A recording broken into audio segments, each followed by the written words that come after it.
Shalom, selamat pagi. Renungan 16 Mei 2024 dengan tema Camkan Peringatan Tuhan. Ibrani 2 ayat 1-4. Ada peringatan Tuhan yang sangat penting untuk kita dengar di dunia kita hari ini, yaitu begini saudaraku, dengarkan baik-baik. Karena itu harus lebih teliti kita memperhatikan apa yang telah kita dengar, supaya kita jangan hanyut di bawah arus. Sebab kalau firman yang dikatakan dengan perantaraan malaikat-malaikat tetap berlaku, dan setiap pelanggaran dan ketidaksetiaan mendapat balasan yang setimpal, bagaimana kita akan luput jikalau kita menyia-nyiakan keselamatan yang sebesar itu, yang mula-mula diberitakan oleh Tuhan dan oleh mereka yang telah mendengarnya kepada kita dengan cara yang dapat dipercayai. Sedangkan Allah meneguhkan kesaksian mereka oleh tanda-tanda dan mujizat-mujizat, dan oleh berbagai-bagai penyataan kekuasaan dan karunia Roh Kudus yang dibagi-bagikannya menurut kehendaknya. Saudaraku, kalau kita merenungkan kisah mengenai Nuh, kita bisa membayangkan orang-orang yang menolak pemberitaan Nuh di zaman itu. Mereka tidak mau mendengar apa yang disampaikan Nuh kepada mereka. Mereka anggap Nuh itu gila, tidak masuk akal. Mereka tidak bisa mengerti karena mereka telah membiasakan diri dengan cara berpikir dunia yang salah. Di dalam perjanjian baru dikatakan Nuh adalah seorang pemberita kebenaran. Tetapi orang-orang di zaman Nuh itu tidak mau mendengarnya. Apa yang disampaikan Nuh itu bertolak belakang dengan apa yang dipikirkan oleh orang-orang di zamannya. Bisa dibayangkan ketika ternyata hujan turun makin lebat dan tidak berhenti. Seperti dicurahkan dari langit air yang tidak terkira besarnya atau banyaknya. Sementara dari bumi juga keluar air. Betapa mengerikan keadaan waktu air bah itu, saudaraku. Barangkali orang-orang di zaman Nuh itu mencoba menyelamatkan diri dengan berbagai cara. Tetapi kalau hukuman Tuhan dijatuhkan,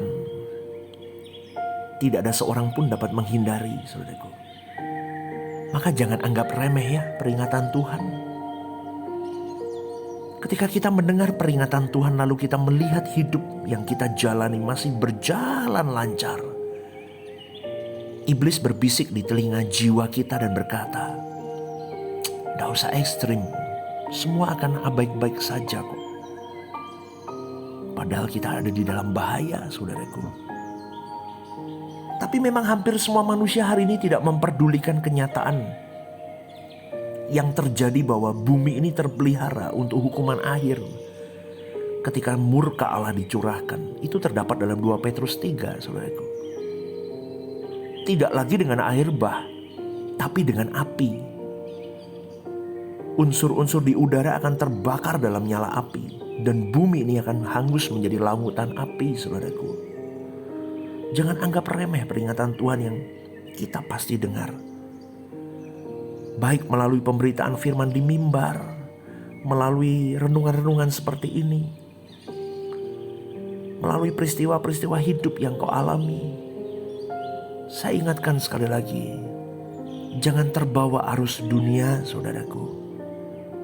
Jangan anggap remeh arus dunia ini. Karena iblis dengan cerdas, cerdik, dia mendesain begitu rupa supaya keadaan yang membuat kita memiliki cara berpikir yang tidak akan minat atau bisa klop atau bertemu dengan kebenaran dan peringatan Tuhan itu. Kau akan didesain, dibuat untuk menolak kebenaran itu. Maka kau bisa berkata, "Alah, ngapain sih ekstrim-ekstrim? Hidup sesuai keadaan aja lah." Saya masih banyak loh menemukan orang-orang begitu. Bahkan di pelayanan masih banyak, saudaraku. Mereka masih bermain di dua dunia ini. Jangan berpikir, saudaraku, kau jadi Kristen, ke gereja, kau pelayanan, kau pasti dengar-dengaran akan Tuhan. Belum tentu. Ini juga bagian dan bentuk dari penipuan kuasa kegelapan. Hati-hati. Umur manusia gak ada yang tahu. Anytime kita bisa pulang ke rumah Bapa. Kalau kita ke gereja duduk dengar khotbah itu pun masih kadang tidur ngantuk. Pulang gak dapat apa-apa. Pokoknya udah absen lah ke gereja. Pokoknya aku udah absen sama pendetanya. Firman Tuhan disampaikan, kau ngantuk, kau tidur. Aduh saudaraku, hari-hari hidup kau kumpul dengan orang sembarangan. Kau tidak bawa dirimu di dalam kekudusan hidup. Kau kumpul dengan orang-orang yang suka menggosip, ngomongin orang-orang dunia dengan segala glamornya. Aduh saudaraku, itu penyesatan. Kau belum di dalam Tuhan dengan sungguh-sungguh. Mestinya kita memperhatikan apa yang kita dengar, lalu kita aplikasikan konkret dalam hidup kita, sehingga hidup kita itu berubah dari peringatan-peringatan itu. Tetapi ironis bahwa yang didengar itu hanya disambut sesaat. Oh iya ya, kadang kalau dengar firman, oh iya ya benar juga ya, habis itu lupa.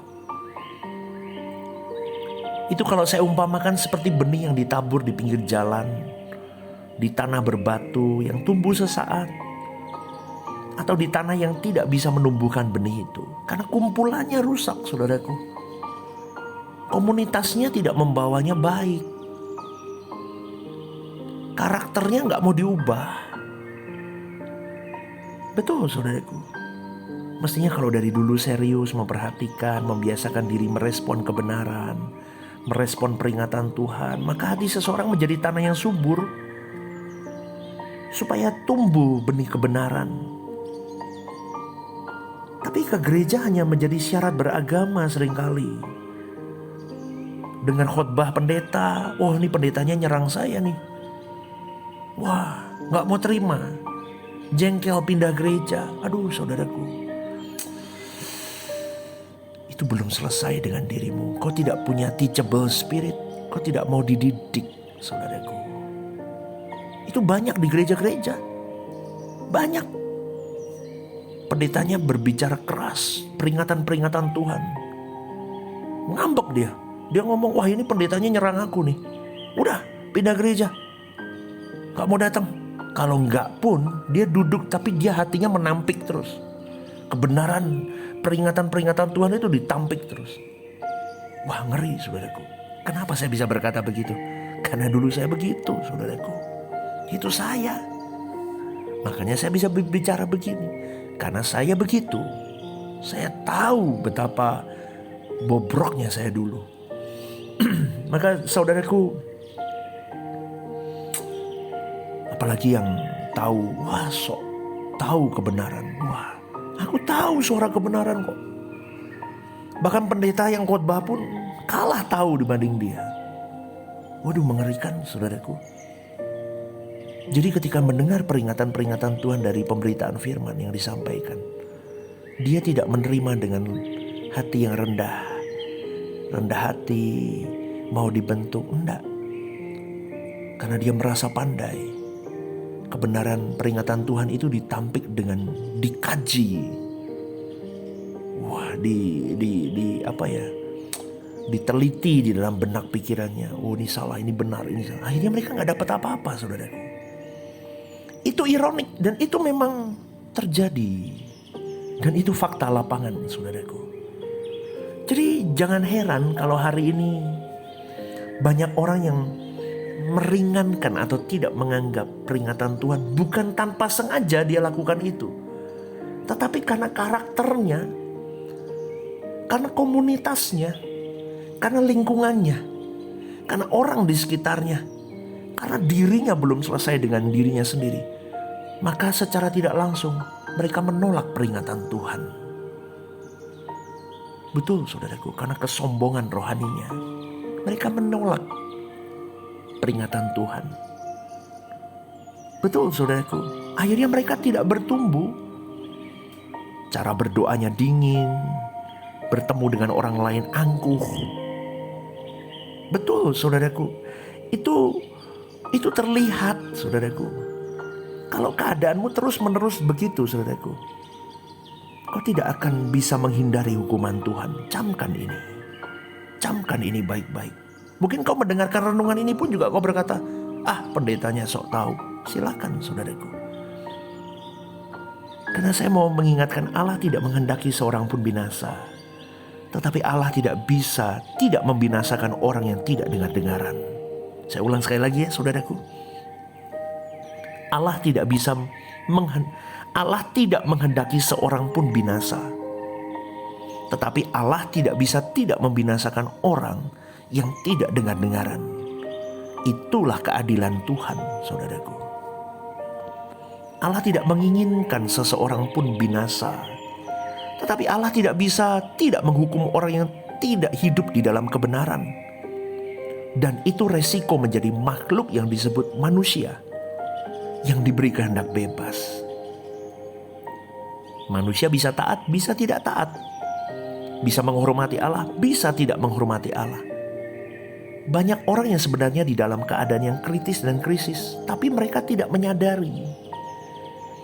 Iblis berbisik terus, semua gak apa-apa, semua baik-baik. Semua aman kok, tenang aja. Jangan dengerin itu hamba Tuhan itu ngomong. Setan pintar, saudaraku. Itu yang membawa kita hanyut di dalam arus dunia. Saudaraku, maka kalau ada kesempatan ini kita mendengar peringatan Tuhan melalui renungan ini juga, jangan abaikan. Kita harus menggeliat untuk mengubah arah hidup kita. Kita akan sangat menyesal kalau kita tidak memiliki respon untuk bertobat, berbalik dan berubah. Betul, saudaraku, jangan keraskan hatimu. Kosongkan dirimu. Be nothing, supaya engkau jadi something untuk Tuhan. Renungkan ini. Selamat pagi, saudaraku. Tuhan memberkati.